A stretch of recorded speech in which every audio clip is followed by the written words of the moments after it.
Mungkin kesal Anies bakal vakum 2 tahun, Musni Umar sebut demokrasi hadapi masalah. Ditulis oleh Syardi. Musni Umar membuat pernyataan yang menyindir praktik demokrasi di era Presiden Jokowi. Demokrasi sedang hadapi masalah di Indonesia. Pilkada 2022 dan 2023 ditiadakan. Akan dilantik PJ kepala dari TNI dan polisi, kata Musni Umar lewat akun Twitternya. Musni Umar juga membagikan link video pernyataan Roky Gerung mengenai hal yang sama. Roky Gerung sebut demokrasi pudar di era Jokowi. Apa yang harus dilakukan? Tanya Musni Umar. Yang dimaksud Musni Umar adalah ketika Roky Gerung menyebut pemerintah gagal menghasilkan demokrasi saat acara bedah buku Lepaskan Borgol Demokrasi karya Rizal Fadilah. Setiap kali kita bicara demokrasi apalagi dalam bentuk kritik itu artinya pemerintah gagal menghasilkan demokrasi, katanya di YouTube Refly Harun. Jadi teringat dengan video viral baru-baru ini di mana Refly Harun mengundang seorang narasumber untuk podcastnya. Kayak orang bule tapi lancar berbahasa Indonesia. Namanya lupa, di situ dia muji Jokowi dan sontak Refly Harun jadi bulan-bulanan netizen yang menganggapnya salah pilih narasumber. Mungkin maksud hati ingin menggiring opini yang menjelekan Jokowi, tapi malah jadi bumerang. Kalau pendapat saya, harusnya Refly Harun tetap saja undang orang-orang seperti Roky Gerung, Rizal Ramli, dan lain-lain yang sudah terbukti tidak akan melenceng mendukung Jokowi. Yang selalu kita ingat Presiden Jokowi ini sering dianggap sedang membangun demokrasi, itu salah. Katanya lantaran Jokowi tiba ketika demokrasi sudah ada dari tahun 1998. Jadi, Jokowi yang melemahkan demokrasi dengan cara memborgol demokrasi. Kalau borgol itu kita lepas, kita buang, kita akan pakai untuk memborgol dia. Itu logikanya begitu, katanya lagi. Terkait cuitan dari Musni Umar, ini adalah pembodohan publik dari rektor. Rektor menggiring opini murahan kelas teri, rektor yang sungguh membanggakan. Apakah dia ini panutan mahasiswa ketika rektornya punya pemikiran ngawur seperti itu? Cuitan Musni Umar mendapatkan komentar pedas dari Ferdinand Hutahayan. Cuitan Musni ini pembodohan dan kebohongan. Pilkada serentak 2024 itu adalah kesepakatan seluruh komponen bangsa, baik eksekutif, legislatif, dan yudikatif. Telah diundangkan dengan Undang-Undang Nomor 10 Tahun 2016. Jadi tidak benar ada masalah demokrasi. Yang bermasalah adalah nalar Musni dan Roky Gerung, kata Ferdinand.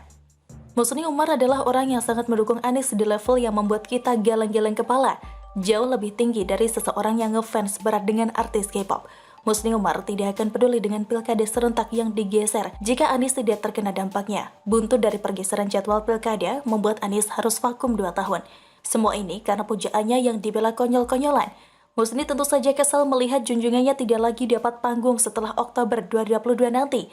Lalu dia menggiring opini dengan menyebut demokrasi sedang bermasalah. Sebenarnya, dia ingin terang-terangan menyebut Anies sedang dijegal karena prestasinya yang memukau satu alam semesta. Tapi ini terlalu formal sih, makanya dia secara halus menyerempet ke arah sana dengan menyebut penggeseran pilkada adalah masalah demokrasi.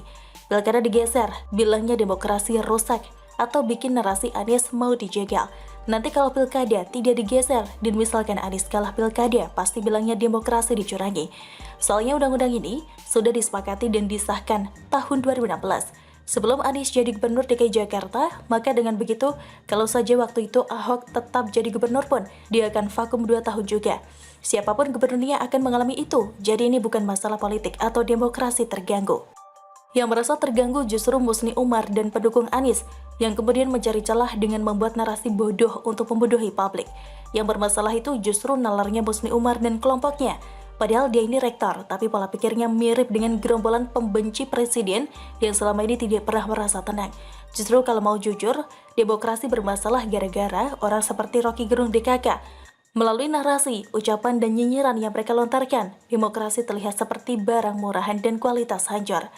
Banyak pemikiran bodoh, menyesatkan, konyol yang secara langsung maupun tidak langsung membodohi nalar masyarakat. Bagaimana menurut Anda? Silahkan tulis komen Anda di kolom komentar. Jangan lupa untuk like, subscribe, dan share. Siwer TV pamit, sampai jumpa. Wassalamualaikum warahmatullahi wabarakatuh.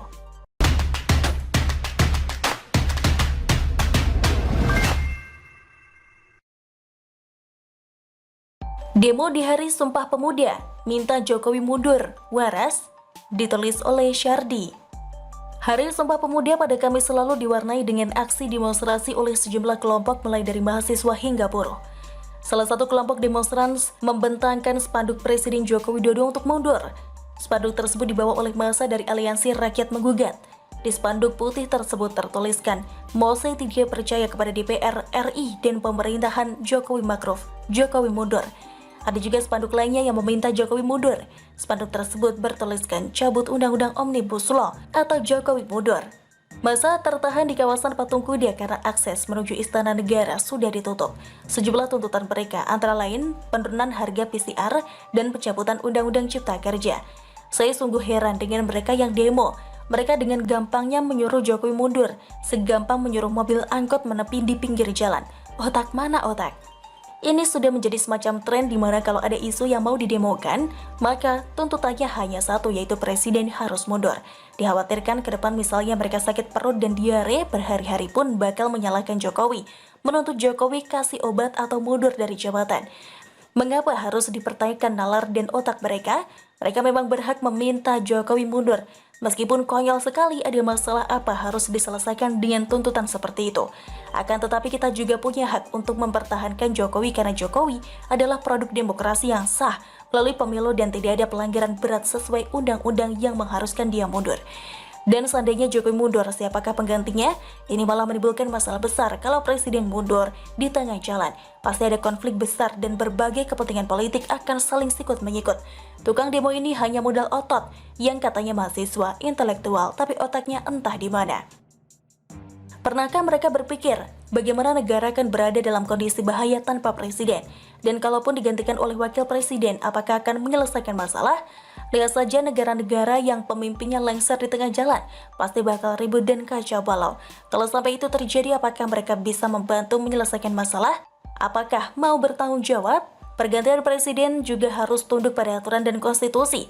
Kalau tidak, bakal jadi kekacauan, kudeta, perang saudara, pemberontakan, revolusi, dan lain-lain.